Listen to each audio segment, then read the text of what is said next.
جمہوری ملک ہے، اور جمہوری ملک میں ووٹ سب سے بڑی طاقت ہوتی ہے. اسی کے بل پر حکومتیں بنتی ہیں اور اسی کے بل پر حکومتیں گرتی ہیں. ہمیں اس ملک میں اپنے وجود کو برقرار رکھنے کے لیے، اپنی آواز کو باوزن بنانے کے لیے، آزادی کے ساتھ اپنے مذہبی شعائر کو ادا کرنے کے لیے، اپنے تشخص و تہذیب کی حفاظت کے لیے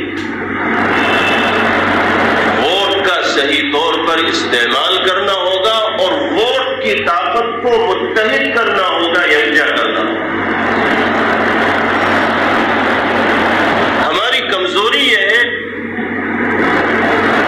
کہ ہم ووٹ بنانے کو کوئی اہمیت نہیں دیتے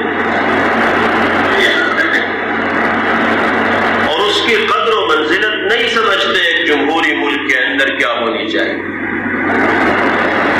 ایک بڑی تعداد ہمارے بھائیوں اور بہنوں کی ایسی ہے جن کے نام ووٹنگ لسٹ کے اندر ہے ہی نہیں، اور ان کو اس سے کوئی دلچسپی بھی نہیں، نام ہو یا نہ ہو.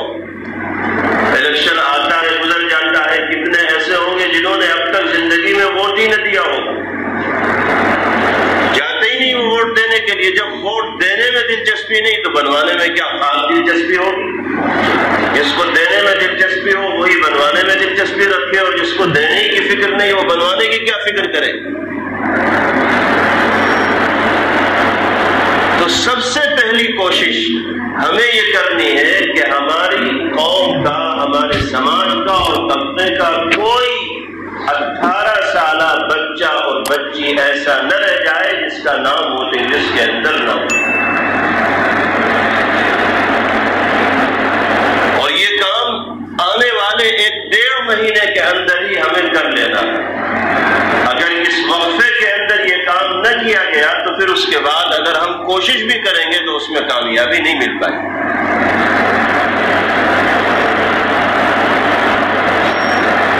دشمن کے اقدامات کا جواب دینے کے لیے،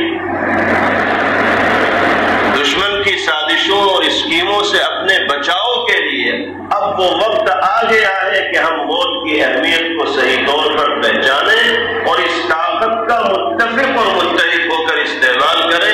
اگر اب بھی ہم خواب غفلت سے بیدار نہ ہوئے تو آنے والا زمانہ ہمیں بخشے گا نہیں. اور شاعر کا وہ شعر صادق آئے گا کہ لمحوں نے خطا کی تھی، صدیوں نے سزا پائی. چند لمحات کی غلطی ہماری طرف سے ہوگی اور اس کی سزا آنے والی نسلوں کو بھگتنی پڑے گی.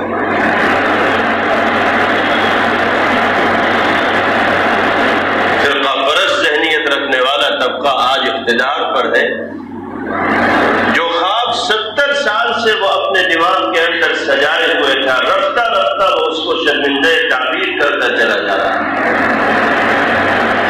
پہلی مرتبہ ملک میں اتنی بڑی طاقت اس کو حاصل ہوئی ہے اور ابھی اس کا کام اس سے زیادہ طاقت حاصل کرنے کا ہے.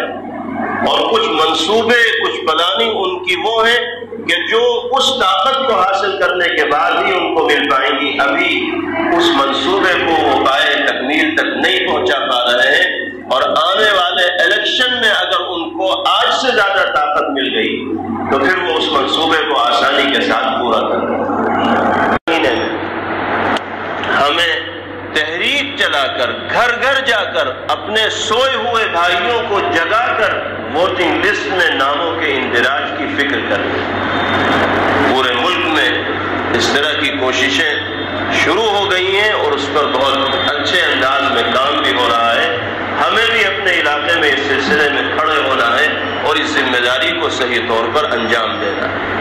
آپ اپنے علاقے کے BLO سے، وارڈ ممبر سے رابطہ قائم کریں اور آنے والے الیکشن کی جو لسٹ ہے ووٹر حضرات کی، اس لسٹ کو دیکھیں.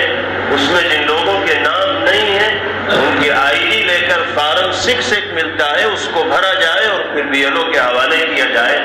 تو جب وہ سائٹ کھلے گی اس میں ناموں کا اندراج ہو جائے گا. مسجد وار اس کام کو تقسیم کیا جائے، اپنی دینی ذمہ داری سمجھتے ہوئے اس کام کو انجام دیا جائے. خاص طور پر منسلک ہمارے جو احباب ہیں ان کو مسجد کے اطراف کے حالات سے واقفیت ہوتی ہے، گھر کے افراد کتنے ہیں ان سے واقفیت ہوتی ہے، یہ حضرات اپنے روزانہ کے مشوروں میں اس کام کو شامل کریں، اور جس طرح نماز کی دعوت کے لیے گھر گھر جاتے ہیں اسی طرح ووٹ بنانے کی دعوت کو بھی چلایا جائے۔ وقت آئے تو ہر طرح کے تعلقات کو بالائے طاق رکھ کر، برادری کے دباؤ کو کنارے رکھ کر، پارٹیوں کے دباؤ کو کنارے رکھ کر، صرف اور صرف قوم اور ملت کے مفاد کو پیش نظر رکھتے ہوئے اس نمائندے کا انتخاب کیا جائے جو فرقہ پرست ذہنیت رکھنے والی طاقتوں کو زیر کر سکتے ہیں، شکست دے سکتے ہیں۔ منمانی ہم نے بہت کر لی اور اس کے نتیجے بھی ہم نے دیکھ لی، سب کچھ جاننے بوجھنے کے باوجود ہم نے اپنے ووٹ کو کھائی کے اندر ڈالا ہے، گڑھے کے اندر ڈالا ہے، یہ دیکھتے ہوئے کہ کچھ حاصل ہونے والا نہیں، پھر بھی برادری کے دباؤ میں، پارٹی کے دباؤ میں، تعلقات کے دباؤ میں آ کر ہم نے وہ کیا ہے جو ہمارا جی چاہ رہا ہے۔ مجھے معاف کیجیے گا اگر آنے والے الیکشن میں بھی وہی صورتحال نہیں جو اب تک رہی ہے، تو پھر وہ حشر ہوگا کہ جس کو الفاظ میں آج نہیں بیان کیا جا سکتا، زمانہ خود بتا دے گا۔ اس لیے اب کڑوا گھونٹ پی کر متفق ہو کر کوئی فیصلہ کرنا پڑے گا، ناراضگیوں کو بھی شاید مول لینا پڑے، اس عظیم قدم کو اٹھانے کے لیے تو ناراضگیوں کو بھی مول لیا جائے۔